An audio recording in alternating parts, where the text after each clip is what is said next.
Hi everyone, in front of me I've got Oppo Reno 11F and let me share with you how to change the screen timeout on this device.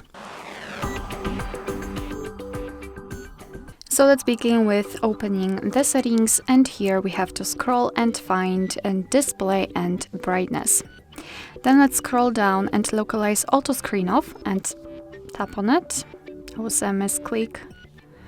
Tap on auto screen off, and here we've got all the options from which we can choose. At the top we've got relatively short options like 15 or 30 seconds, and at the bottom the longest option, which is currently applied, and it is 30 minutes. So all you have to do is to tap on the option like to use. I'll choose 2 minutes, and as you can see it is immediately notified right here, and it means that from now on, after 2 minutes of inactivity, this device will black out.